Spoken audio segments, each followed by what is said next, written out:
Carolina Transportation Museum's on-site train ride. My name is Justin Robertson. I'll be your narrator for today. Before leaving the station, I would like to bring up the topic of safety. We do have some safety rules on the train, and of course we must rely on accompanying adults to ensure that their children comply with the safety rules as well.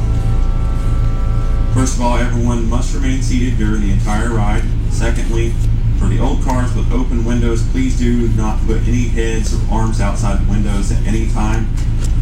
During this ride, we come extremely close to other objects and rail cars. When it happens, there is no warning. Finally, I would like to mention that any restrooms on this train are not operational, so please do not try to use them.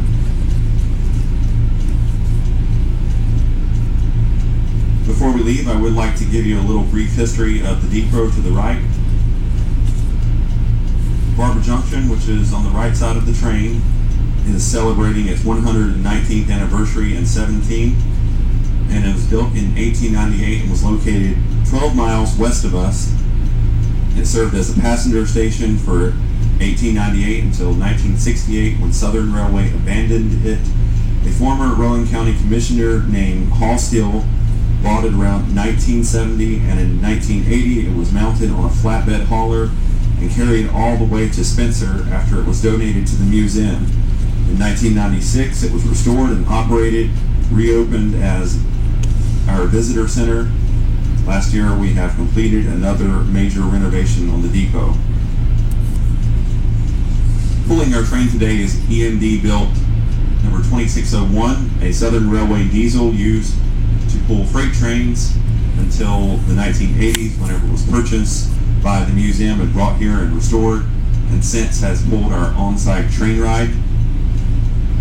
Our engineer today is Matthew Hauser, and our conductor, Mr. Sal.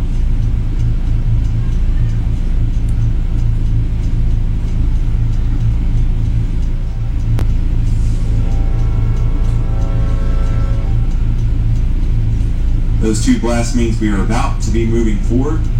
Once again, if everyone will please remain seated during the entire train ride.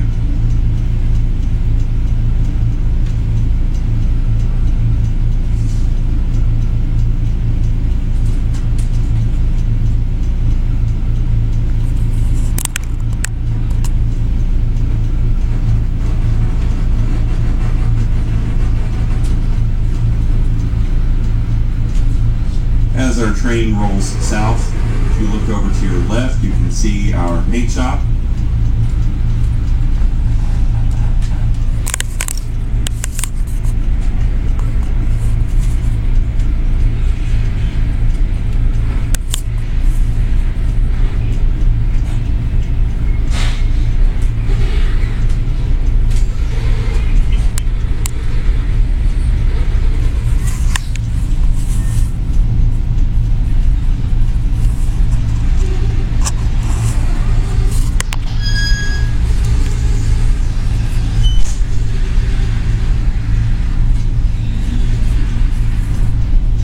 As we look over to the left, you will see the big brick building that is called the Back Shop. The Back Shop, which was built in 1904 by the company Shops, was used for steam locomotives maintenance and repairs. During that time, there would have been at least 50 locomotives probably in the building being worked on. Today it is part of our museum.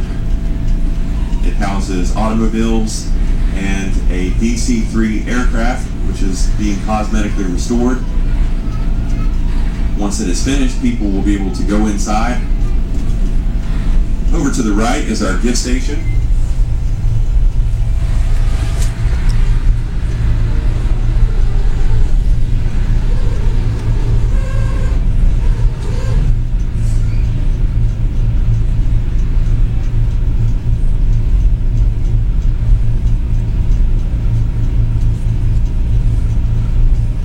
As I said, constructed in 1905, the Back Shop was the largest industrial building in North Carolina at that time. It is 600 feet long, the length of 2 football fields combined, and 100 feet across in width Tickets? and 80 feet tall. Thank you, sir.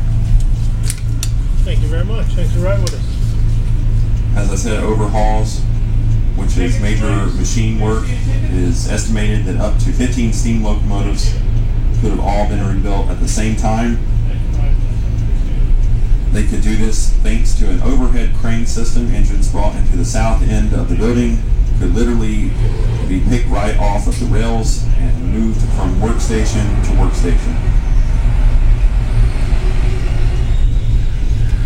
Currently, the building is being restored and will be open to visitors in the spring. As you look over to the left, you see our 37 stall roundhouse along with the 100-foot turntable.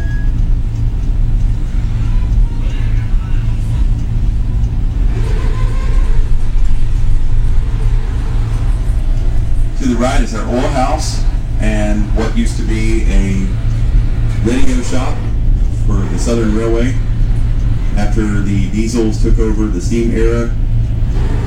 The little green building to the left is our yard office.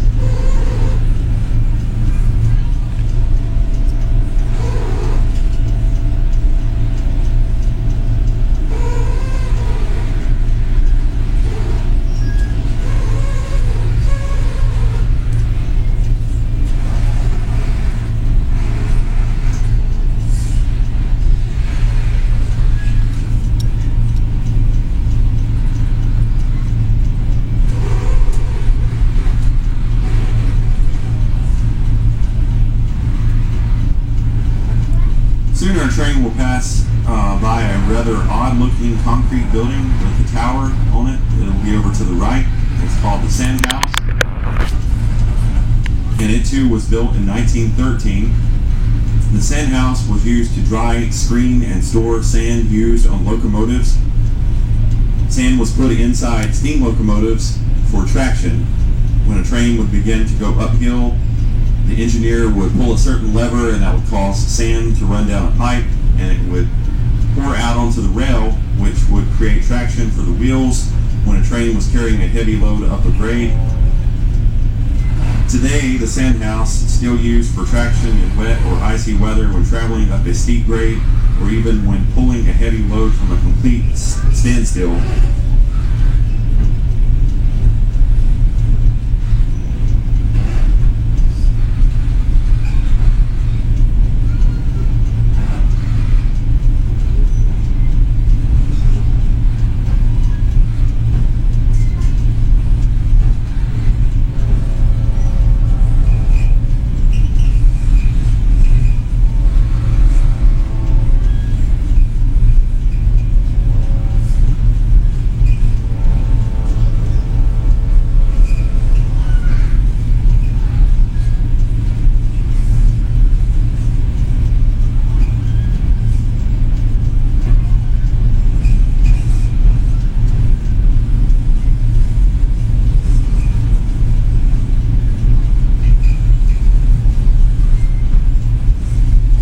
Through the fence line, we are actually off museum property and going into the south yard.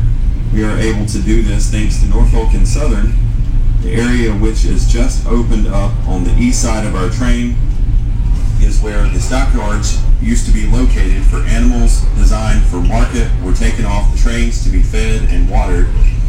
There is a federal law which states that animals carrying by train for 24 hours must be taken off the train for minimum 5-hour rest breaks. And that is for humane purposes. Today, generally speaking, livestock is no longer carried by train. There is also another unique law on the subject of trains and animals. It is called a blue law. The particular blue law specifically states that railroads could not operate freight trains on Sundays unless animals were being transported. Again, this was for humane purposes. Let it not be said that those old-time Southern Railway workers were not above bending the rules from now and then. But they did keep an old mule well off Spencer Shop's property, and if they had a train coming in Saturday which needed to be worked on and out first thing Monday morning, they simply put the old mule on board so they wouldn't be breaking the law. They were in fact calling livestock that day. In case you're interested in the Bill's name, it was Maud. The tracks in the south yard are all that remain of receiving and classification tracks that once made up the huge yard here at Spencer. Today, the area is for the Salisbury Switcher. The Salisbury Switcher is a local train which takes cars staged from the main line to private rail sidings at different companies.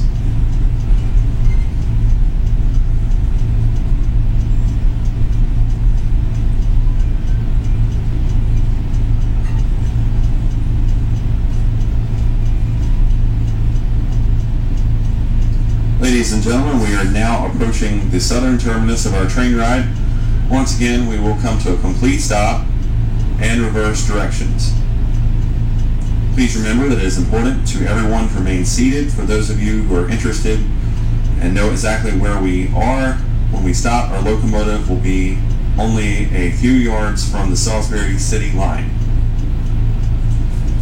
In a second, we'll hear 3 blasts of the horn. That means we will be moving backwards.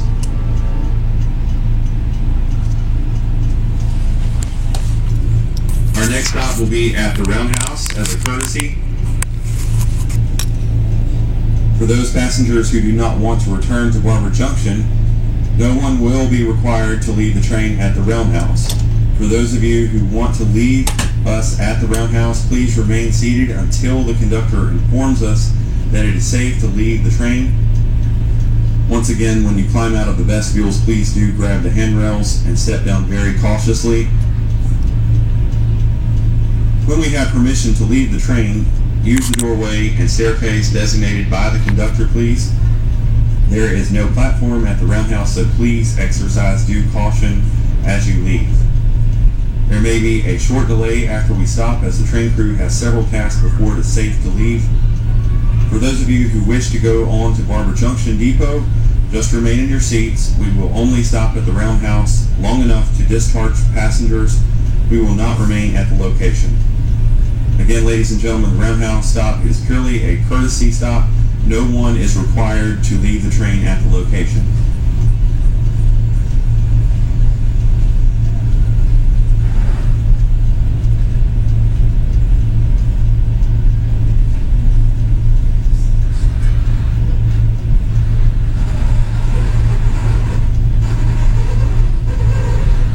Since we won't have much time to stop at the Roundhouse, I would like to give you a little brief history of the building.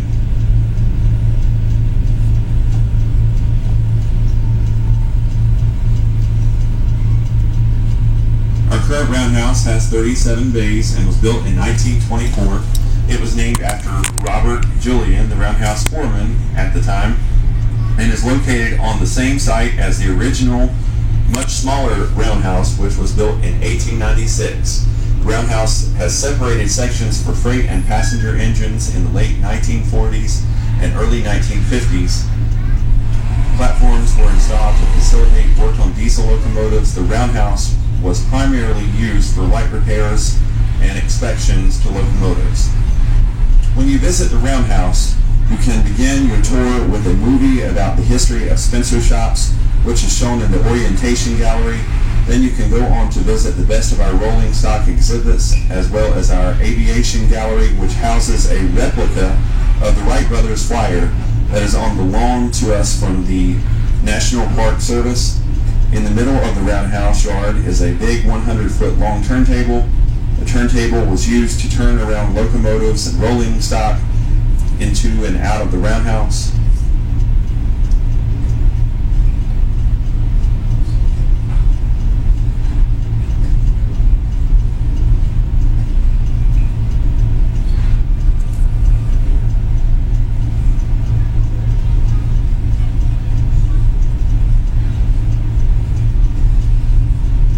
Once again, I would like to make sure everyone knows to please remain seated once we come to a stop. The engineer has to set the brakes, and so we don't know exactly when we are going to stop moving until he gives us the signal. So please do remain seated until the conductor lets you know that it is safe to exit. Our roundhouse is the largest operational roundhouse in the United States. A few minutes ago I told you that the roundhouse was primarily used for light repairs and inspections, but if heavy repairs needed to be done, locomotives will be taken to the next building coming up on the east side of the train, which is the back shop.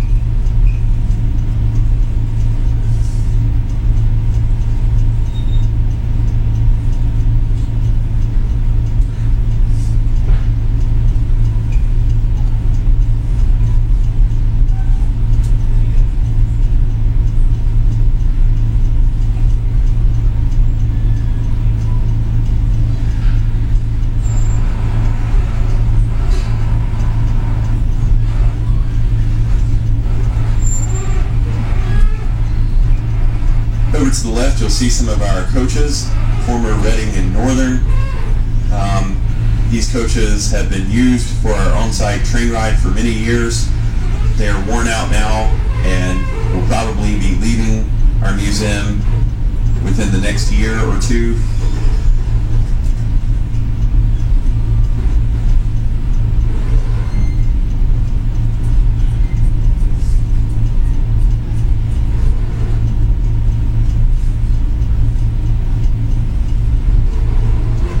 The work that goes on at our museum is done by dedicated volunteers who give their free time to come out and work on rolling stock coaches and locomotives.